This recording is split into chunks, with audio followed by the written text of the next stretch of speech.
Hello good people of YouTube and welcome to my hobby channel. In this video I will be kit bashing some Empire and Bretonnian models using the Peasant Levy from Wargames Atlantic and the folk Rabble from FireForge.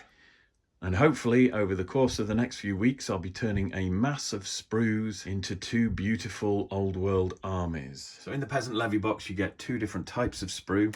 You get 5 of these sprues which contain the parts to make the bodies. There's some weapon arms and heads.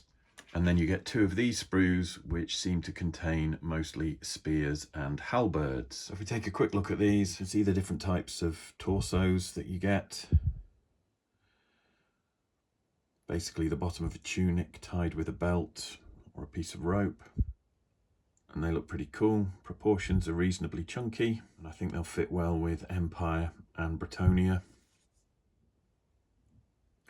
You get 6 different torsos.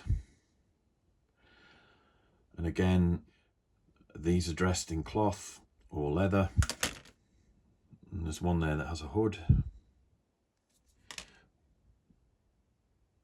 You get a nice selection of heads.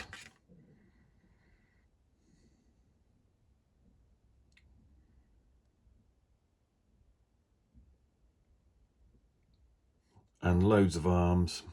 There's bows, hand axes, two-handed axes, sickles, scythes, slings, daggers, and a hay fork or rake there. There's also a sword arm there, and a club.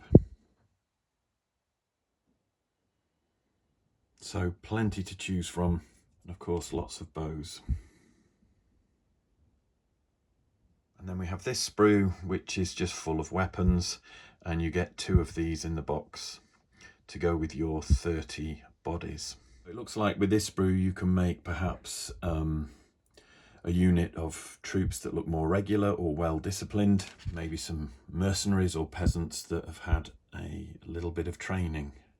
There's loads of halberds and plenty of spear arms on this. And some of the sleeves appear to have chainmail on, others are padded leather, so I think this sprue gives you the opportunity to make some more disciplined looking units. Now the first chap I built was this one. You may have seen him in a previous video. I couldn't resist that really. He appears on the front of the box, so I used the parts to create him, and I think that's a pretty cool looking miniature. Scale wise I think he fits very well with the Perry miniatures. We've got a Kitbash Perry on the left hand side that I've given a Wargames Atlantic head, and also on the right hand side there's a pikeman from Warlord Games. Here we've got another Wargames Atlantic Peasant Levy in the middle, and a Warhammer the Old World Free Militiaman on the right, and a Kitbashed Militiaman on the left. Now I've done scale comparisons of these in previous videos, so please check those out. But that's just to show that these Peasant Levy from Wargames Atlantic will also fit quite well with the Citadel plastics that come with the Bretonnian and Empire Old World armies. And whilst having a look at the Peasant Levy from Wargames Atlantic, I couldn't help but notice they were very similar to the Northman folk Rabble from FireForge Games. So I wanted to take a look at this as well, because I've used these models to create some interesting and unique Bretonnian miniatures, which I'll look at later in this video. So in this box you get 18 miniatures and the 6 figures on a sprue, so that's 3 plastic sprues in the box. I have actually bought several of these boxes because I found them so good for kit bashing. And if you check out some of my previous videos, you'll see a few of the bits and pieces that I've done there. Also, if anyone's interested in kit bashing these with the gunfighters from Dead Man's Hand, I have used these quite successfully and featured a few examples in previous videos. So the Northmen Rabble sprue contains 6 bodies. In the middle there we've got a female body and another female body on the end, the right hand side there. And then we've got two male bodies there and two male bodies there on either side of the female body. And I'll do a scale comparison in a minute, but in terms of size and proportion, they are pretty close to the Peasant Levy from Wargames Atlantic. And again, on this sprue, you get loads of heads. 5 heads there, which I think are all female. 10 heads there, which appear to be male. Because these are obviously intended to be peasants and farm workers, there's lots of lovely stuff on these sprues. You've got baskets, buckets, a hand axe and a spade, a pitchfork, various sickles and scythes, and a broom as well. There's also a bow and a pickaxe, and I think two flaming torch arms, one left and one right. So there's lots of cool stuff there that you can use to kitbash and convert your Games Workshop plastics, as well as any Perry miniatures or Warlords plastics that you might have for historical wargaming. And I'm actually looking to build a couple of units from these miniatures, combining with the Peasant Levy from Wargames Atlantic, to use in my historical and fantasy mashup that I'm creating using the Nevermind the Billhooks Fantasia rules. So here's a handful of the Northman Rabble that I built quite some time ago when I was doing some of my early videos on my Bretonnian army. They're built straight out of the box, more or less, although this one here may actually have a head from the Dead Man's Hand Gunslingers 2 box.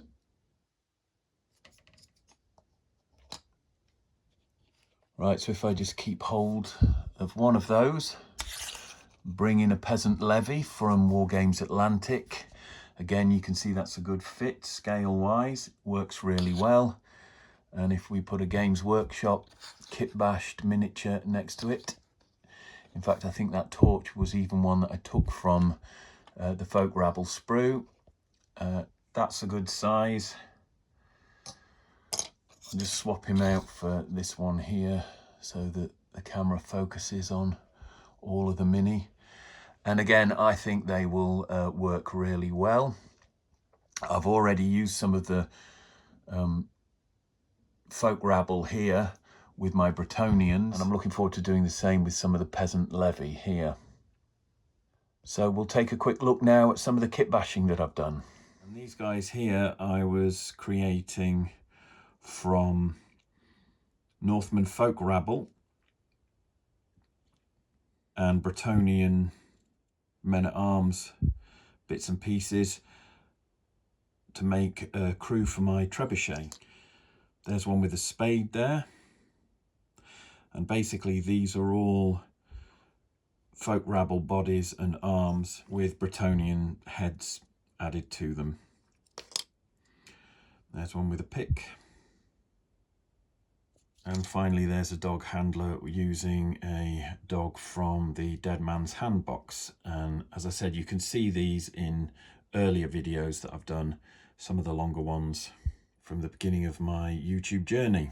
So those were the guys that I was intending to use as Bretonnian trebuchet crew.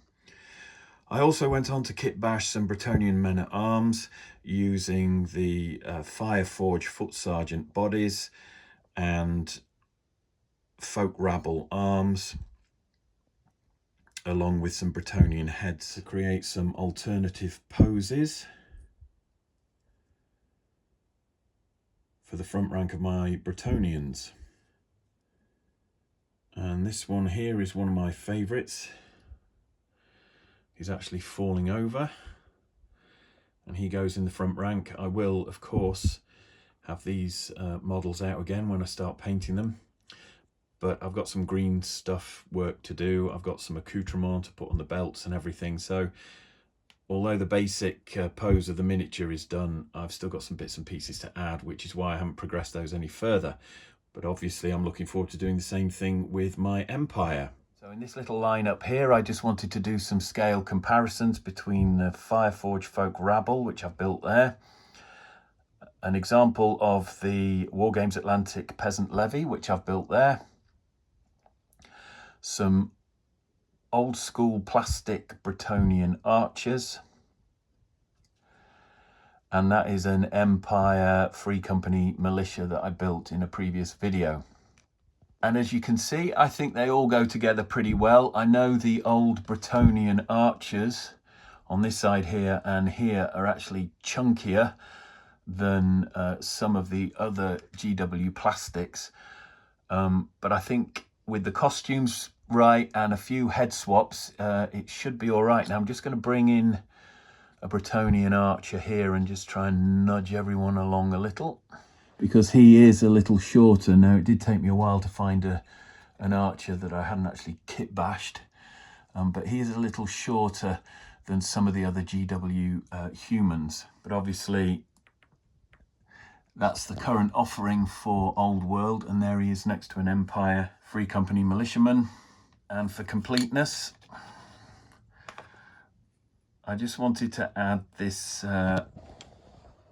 medieval archer here from Claymore Castings. Now, I don't know how Claymore have done this, but they seem to have hit that sweet spot between producing figures that actually go quite well with Games Workshop plastics, and I know they'd certainly go very well with a lot of the old Games Workshop metals, some of which are still available from Foundry. But they also work really well with a Peasant Levy from Wargames Atlantic. They also fit nicely with the Folk Rabble from FireForge. And if I bring this kitbash in here, they actually work quite well with Perry miniatures as well. I've got some Agincourt Perry miniatures here, and even making allowances for the black plastic base. There we go. Size and scale of the Claymore Castings archer there, medieval archer.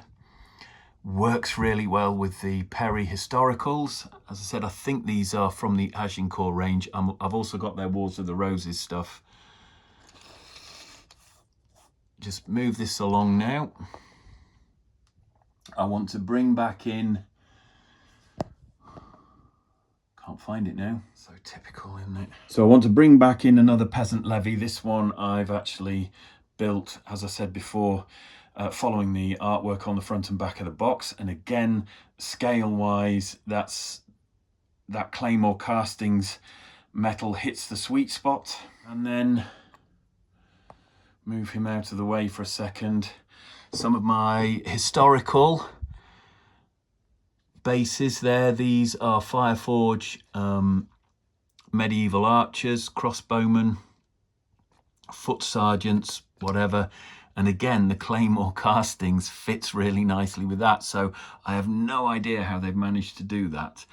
But I would be quite happy buying Claymore Casting metals to sprinkle amongst my old world armies, as well as my medieval historical armies. Yes, they're metals and they're more expensive than a box of plastics, but if you're looking to add a little bit of extra character or flair in some of those front ranks, then Claymore Castings are absolutely awesome. And just bring in again an old Perry plastic. Slightly more stocky perhaps, but it still works and it still fits. So I think there's a lot of potential there. Okay, and here's something else that I wanted to show you again. I'm using a Claymore Castings metal medieval archer there. And I'm just going to bring in two archers that I've kit bashed here using parts from the Wargames Atlantic Peasant Levy. Now hopefully you can see those there, but what I've actually done is basically use the bits in the box there to create two lightly armoured medieval archers. The one in the middle is a Peasant Levy with a FireForge medieval archer or foot sergeant's head stuck on it, and that was quite a good fit, that one. The one on the right hand side, as you could probably see, that has a Bretonnian head on it, and I did actually had to carve that down and cut the neck off the plastic body to get that to fit. So as long as you're comfortable doing a bit of chopping, you'll be okay. But they also work really well with that Claymore Castings metal. And what I want to do now is just bring in this old Games Workshop plastic Bretonnian. Now I've stuck this one on a little green base, so it's the same height. But again, you can see I was just trying to capture some of the magic that you get in those early Perry sculpts. As I said, these are probably the two most famous Bretonnian archers that the Perrys did. These two models here, and they came in a Warhammer box, I think, at one point. Basically, you only got the two different designs, but even now, I just think they're just classic. They're just lovely, and I would really like to get hold of a few more of those. I've seen them worked into Old World Bretonnian archer units with the Bretonnian plastics there, and even though the scale when you get close is not quite right, they work. Painted up and mixed in amongst the Bretonnians, they work. So I wouldn't mind getting hold of some more. They're a bit pricey on eBay, so failing that, I thought I'd have a go with the Peasant Levy and see if I could capture the magic of those. And I think I probably have there. I certainly like them, and I think this offering from Wargames Atlantic is pretty awesome. So there are some kitbashed Peasant Levy. Now obviously I've also got some Empire archers that I will be building in another video, and I'll be doing some kitbashing there with those. But because this isn't just a video about Bretonnians, it is about Empire as well. Let's bring in this handgunner. And you can just see there, scale-wise, how things stand up. I think certainly the Peasant Levy from Wargames Atlantic have the height. They're chunky enough. And what I'm going to do now in this video is just very quickly build a couple of archers to show you how I went about it. Okay, I hope you can see that okay, because the tripod is actually obscuring the screen on my camera. But I've cleaned up some Empire archers bits here. I've taken one head off the sprue. I've done an unboxing video already. I just haven't uploaded it to YouTube. I will get that uploaded when I'm in a position to build a few of the troops and do some more kit bashing. But here's a sneak preview. So we've got a head from the plastic Empire archers, which have just been released for old, or re-released for the old world. And I've also picked a couple of arms for the archers as well, because there's one thing that I have noticed with the Peasant Levy is that the arms are slightly smaller and slightly skinnier. For the most part, you can probably get away with it, but for this conversion with a GW head, I actually wanted a bulkier arm, so that's why I've gone for the bow arms out of the Empire archers as well. I also noticed that on a sprue that allows you to build 10 archers, you get something like 13 different bow arms.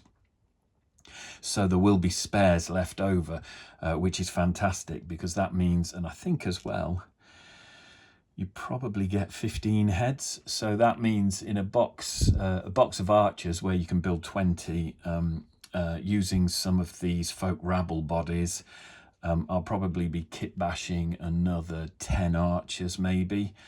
So I can certainly get 2 units of 15, if not more. But anyway, I'm just going to glue this guy together. I've cleaned up the parts, and the head isn't a brilliant fit. I'm also running out of glue here, but hopefully there'll be enough.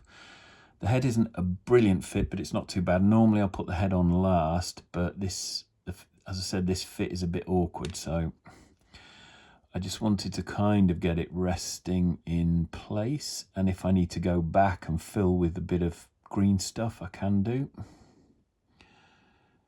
But hopefully you can see there, that's resting in quite a nice position. And then here we've got an Empire Archer's arm, which I'm just gluing straight on there. And this is on a Folk Rabble body from FireForge Games. Get the other arm in as well. Bring that across the front, I think, and up towards the face. See if I can turn that slightly now I've got the arms where I want them. Make it look more... He does look worried, that one. Now there are some gaps in the back there, which you can just fill with plastic glue if you're careful. Sometimes it'll dry. If not, you can always use sprue goo, which is a mix of sprue bits and acetone nail polish remover, or you can fill it with green stuff or just a bit of plastic putty. But there is another Empire Archer made from what would have been spare bits from the Empire Archers box, and a body from Northman Folk Rabble. So hopefully if I bring in that pistolier, you can see that that's a pretty good fit. I think that works quite well. Okay, so the next creation I wanted to look at was basically using a Folk Rabble body, a Bretonnian head, Wargames Atlantic Peasant Levy arms, and some arrows that have been stuck in the ground. And again, hopefully you can see this. I'm struggling a bit with my tripod being in the way, but let's get some glue on there. As I said before, I normally like to glue the heads on last of all, but because these are a bit awkward with their fit, I'm just going to get them roughly where I think I want them, because I have done a dry fit on this before I started the video. Now this arm is actually angled downwards slightly, so I'll glue it in place. And if you've seen my previous skeleton videos, you'll know that if I'm building kitbashing plastics, I often like to bring the tips of weapons into contact with other parts of the body. So I'm just going to put some glue in there. I mean, not only does it add strength to a delicate model like a skeleton, it's not really an issue here, but it echoes the sculpting techniques that you use in creating a metal casting. I mean, if I just bring this Claymore casting in here, you know, there's a reason why the arrows lead into the bow there and are down by the foot. And there's a reason why the bow, the end of the bow, actually touches the body of that archer. And it's all to do with getting the metal to flow into every part of the miniature while it's in the mould. And you can emulate that with your plastic miniatures and make them fit better with metal figures if you kind of copy the techniques that are used. So okay, the pose is different, and something like this wouldn't actually go through a metal mould successfully with the bow at that angle. But on the battlefield or the wargaming table where you've got all these lined up, it kind of just creates an aesthetic that helps them fit together. So now I'll put some glue on the other shoulder, and I'll just get this arm in here, and because he's not firing that bow, I wanted to angle the arm a little lower down, so it's like he's pausing maybe to see where his shot has landed, whether his aim is true. Stick him on a base because I want to show you. So I think that's okay. So focus, right, I've just cleaned up the bottom of the feet there. Let's get that glue on, which is dribbling out of the end. I don't know if you can see this again. As I said, I'm kind of filming blind here. You're probably just seeing the back of my hand, and that's it. Right, we'll get him on the base there. Actually, I'm going to swap that round, I think. I want a bit more off camera, so let's start. Right, swap that round, change my mind.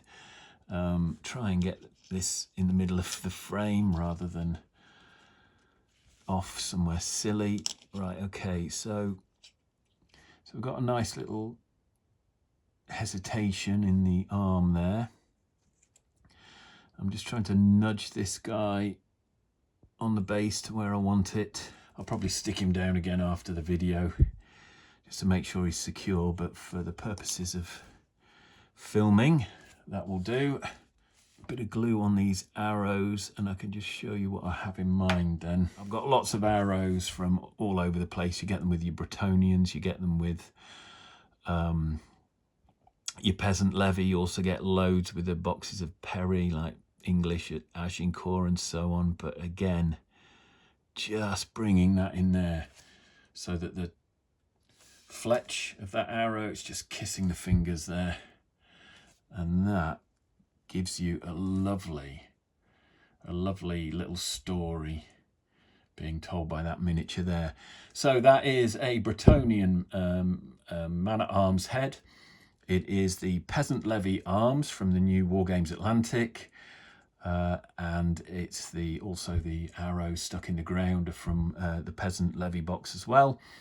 And that is a FireForge Northman Folk Rabble body, all on a base from Dyson Games. Again, if I bring that in against the Claymore Castings, which I didn't intend to do a big promotion of Claymore Castings in this video, but since I've got some of their models, I went out and bought some of their models and I've not painted them yet. I am looking to either do a unit of historical archers or use them in my old world. I'm not sure which yet, but now I just want to show this off against the Empire handgunner. And the proportions are good. Bretonnian archer. Again, you know, I think that would fit in amongst a unit of archers quite nicely. It is a little taller, but then I think once they're painted up, that probably doesn't matter too much.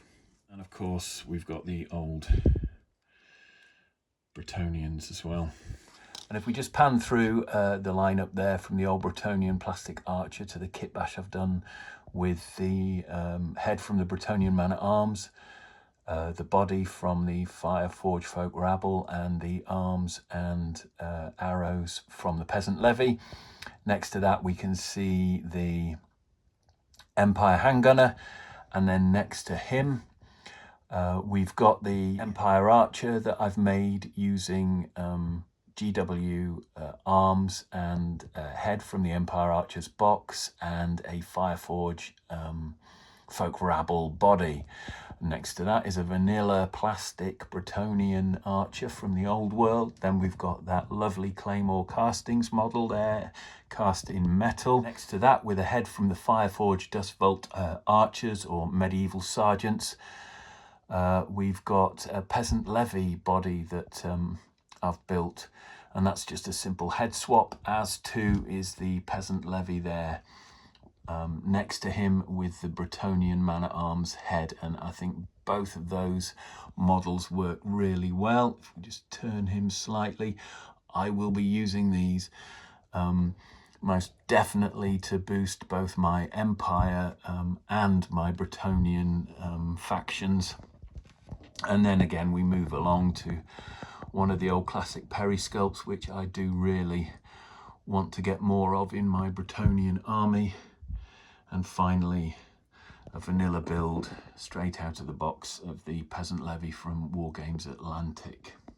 For anyone who is interested, I do talk about kit bashing in my modelling and painting fantasy figures book. I devote a whole chapter in that book to assembling plastic miniatures. And I do write about how you can get the very best out of your plastic miniatures, how to create some really cool looking poses and how to avoid some of the pitfalls. I look at positioning the weapons and also how something as simple as turning the head can make a great deal of difference to the attitude of your models. Pick this book up direct from the publishers or from all good bookstores. And I will drop a link in the bottom of the description for those of you who might be interested. Now that I've finished that little kit bash video, I can focus my attention on building my Empire army and expanding my Bretonnian forces.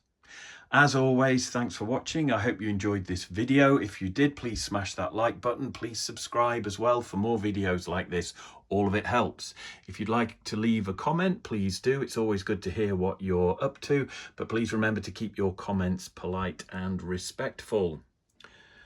Look after yourselves, take care, and I'll see you in the next one.